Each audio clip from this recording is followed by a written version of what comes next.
पढ़ने जा रहे हैं यह इंटर का, ठीक है। मौर्य काल से गुप्त काल तक का राजनीतिक एवं आर्थिक इतिहास, political and economic history from the Maurya to Gupta period, ठीक है। अभी हम लोग मौर्य और गुप्त पीरियड के बारे में पढ़ने जाएंगे।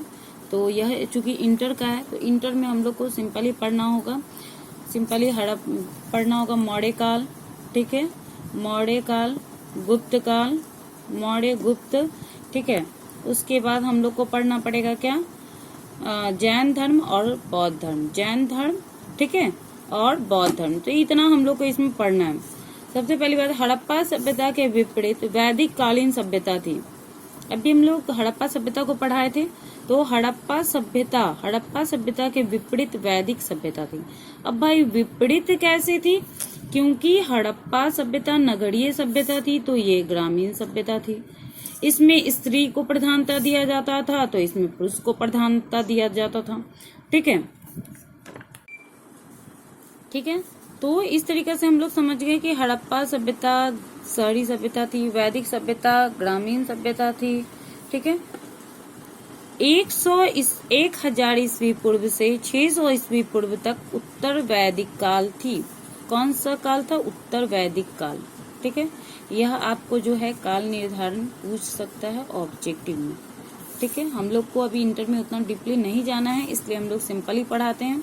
और वैदिक सभ्यता में 4 वेद थे, ठीक है, 4 वेदों का इसमें वर्णन है, ऋग्वेद, सामवेद, यजुर्वेद, अथर्ववेद, ठीक है। ऋग्वेद किससे संबंधित है, ऋचाओं से, ऋग्वेद किससे संबंधित है, ऋचाओं से। आपको पता है कि यह जो है ओम भूर्भुवः स्वः, वह ऋग्वेद का ही एक मंत्र है।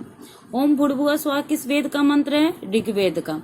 और यह किसको समर्पित था, सविता, देवता सविता को समर्पित था। और सविता किसको कहा जाता है, वह सूर्य देवता को। किसको कहा जाता है, सूर्य देवता को। तो हम लोग यह जान के ऋग्वेद में किससे संबंधित है, ऋचाओं से संबंधित है, ठीक है। इसमें ओम भूर्भुवः स्वः जो मंत्र है इसका उच्चारण इसी से उद्भव माना जाता है। यह जो ओम भूर्भुवः स्वः जो है वह सविता देवता को समर्पित था और यह सूर्य देवता के लिए गाया जाता था, ठीक है। किस वेद में, ऋग्वेद में।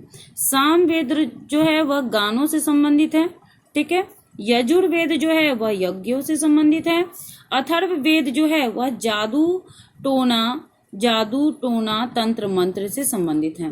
तो इस तरीका से यह चारों वेद को मैंने समझा दिया, ठीक है।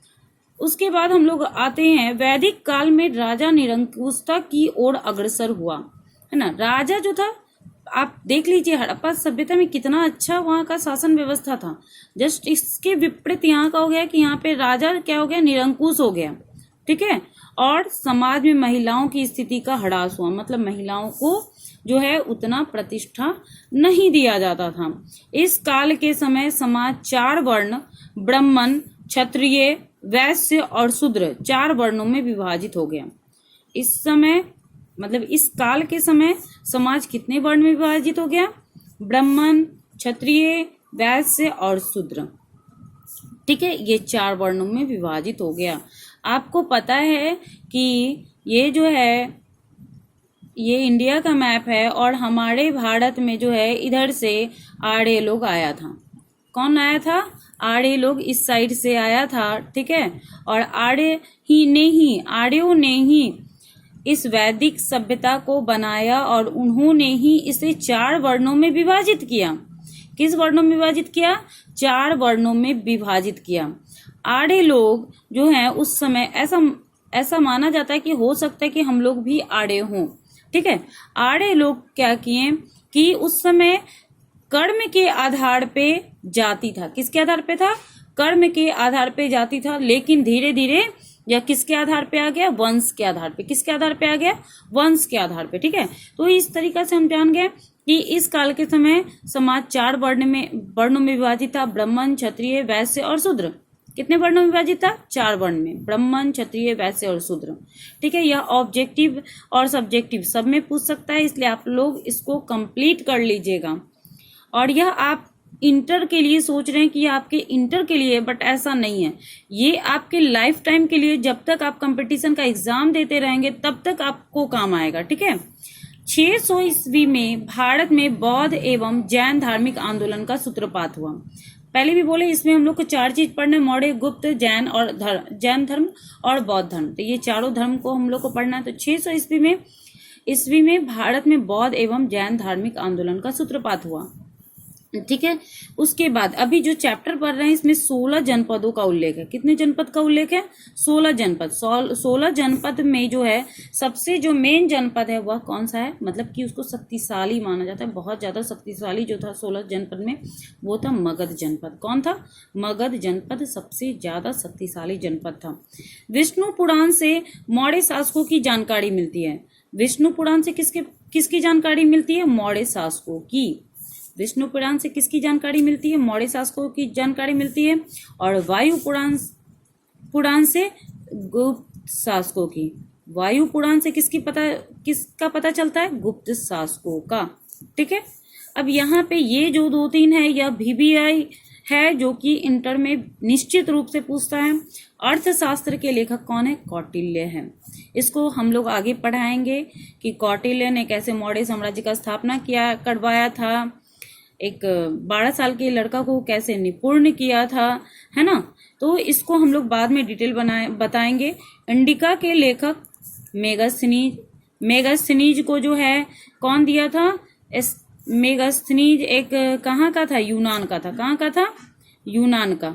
इसको किसने गिफ्ट किया था? सेल्यूकस निकेटर ने गिफ्ट किया था। किसको गिफ्ट किया था, मतलब किसको दिया था?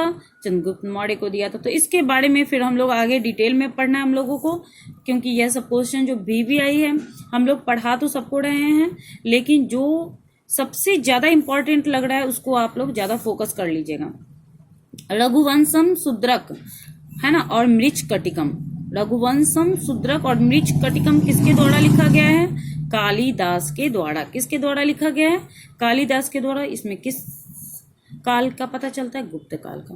मेरे वीडियो को आप लोग शुरू से लास्ट तक जरूर देखें, क्योंकि यह आपके लाइफ टाइम के लिए काम आएगा, क्योंकि यह हर कंपटीशन में इससे क्वेश्चन पूछता है। हिस्ट्री से 20% क्वेश्चन पूछता है।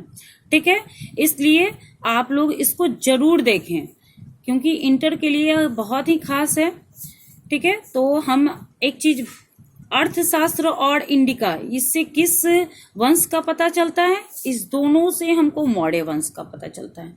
किस वंश का पता चलता है? मौर्य वंश का। रघुवंशम शूद्रक और मृच्छकटिकम से किस वंश का पता चलता है?